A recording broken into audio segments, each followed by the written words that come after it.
आकाश के सातवें लोक में एक सुंदर परी रहती थी, नूर परी। नूर परी की एक छोटी सी बेटी थी, चांदनी।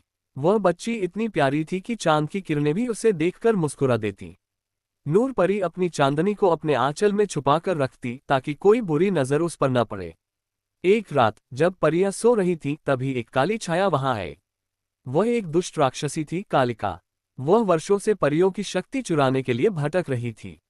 उसने देखा कि नूर परी की बेटी में असाधारण चमक है। उसी चमक को पाने के लिए उसने चांदनी को चुरा लिया और अंधेरे जंगल में ले गई। सुबह होते ही जब नूर परी ने देखा कि उसकी बच्ची गायब है, तो उसकी चीख से पूरा आकाश गूंज उठा।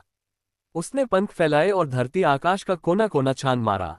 कभी पहाड़ों पर गई, कभी नदियों के किनारे, कभी घने जंगलों में। रास्ते में उसे कई जीव मिले।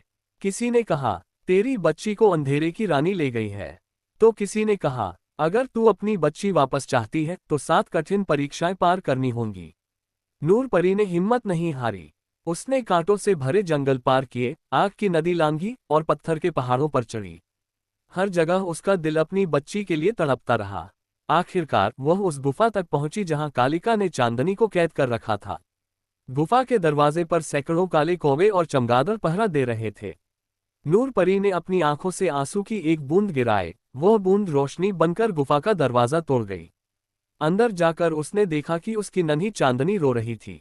कालिका हंस रही थी और बोली, अगर इसे ले जाना चाहती है तो अपनी शक्ति मुझे दे दे।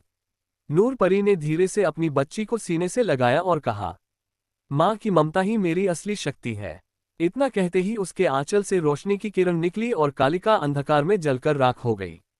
नूर परी अपनी बेटी चांदनी को लेकर फिर से आकाश के लोक में लौट आए। माँ का प्यार सबसे बड़ी ताकत है जिसे कोई नहीं हरा सकता।